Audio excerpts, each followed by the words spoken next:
not every specialty takes the pride and has the standards that we had for ourselves.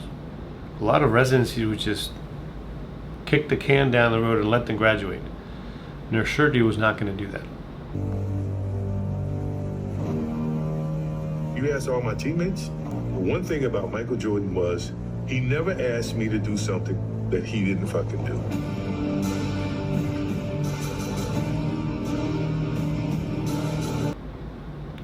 Some people may call that malignant, but that's just because they didn't know what it took to be a neurosurgeon. Hopefully that reminds you of what Michael Jordan said. Some people could have called him a tyrant, but they didn't. That was you because you didn't know how to win. You'd never been at that level. When people see this, they're gonna say, well, he wasn't really a nice guy. He may have been a tyrant. Oh, well, that's you, because you never won anything. People who thought we were malignant didn't get what we were trying to do.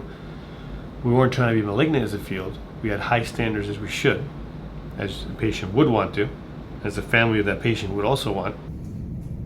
This is the Larry O'Brien Trophy. Showcasing some elements of Michael Jordan's flawed and successful leadership in many ways. We recently created a leadership series for the residents called Lessons in Leadership, and I took the opportunity to speak about what we could learn from Michael Jordan. Was more catered to Michael. And as a big Michael Jordan fan growing up, it was a lot of fun to bring up some old video highlights as well as interviews to really bring out the points that I wanted to emphasize and really just stimulate discussion among the resident and faculty participants as to how we can apply these to neurosurgery. Here's a great footage. You didn't get it live TV, but that quickly comes out. So here's Jordan. Look at Scotty's face. Does he want to go, buddy? Look at Jordan's face. He's like, what the hell? Scotty, I need him. Look at him. He's like, Scotty, you gonna be with me? He's not one. You get Pippen out of the game. Jordan's gonna try to do his thing again and revert back to one-on-one. So here he is after a play when they were trying to go for a rebound. Watch Xavier totally try to get on top of Pippen, and then CU comes to the rescue. This is your point before. One of the strengths of Michael Jordan's leadership is that with his confidence and pure intimidation, he could stand up for his teammates who were otherwise being bullied. Magic's a superstar. He would play the one position. Jordan wants to guard him. As you're kind of giving those people under you confidence to go do things. And that process of imparting confidence, for Jordan, everybody feared him. He was this guy. He had an aura, but his teammates all kind of rubbed off of that. You come in and say, all right, you can control the resident, the fellow, the tech, the nurse, anesthesia, the environment of the team by your attitude. Optimistic, you're upbeat, you're confident, you're coming in and setting the tone. So that's something that the coach always gave Jordan a lot of credit for.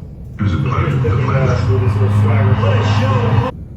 And you were playing for that one possession. And that kept him from worrying about pressure or anything like that. So here, they're calling timeout. You can see Phil Jackson is just yelling at Steve, like, get your rhythm, we need you to make shots. Again, the documentary not going into this. Jordan would test that he would do this in practice, but when it came to that game 6 NBA Finals, that was already done. You heard of coaches saying, this is the final game, go out there and play. We're not going to draw any plays, you guys know how to do it. He was playing play by play. He didn't care if Steve Kerr missed the last shot.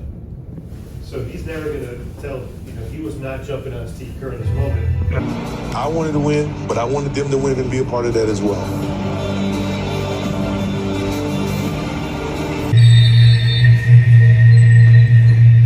It's all about Utah. So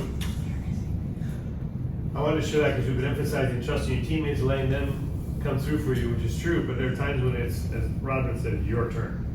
I think you guys all know exactly what I mean. It was a great learning experience. I know I certainly enjoyed it, and having the residents and the faculty there and learning from each other was just a fantastic opportunity.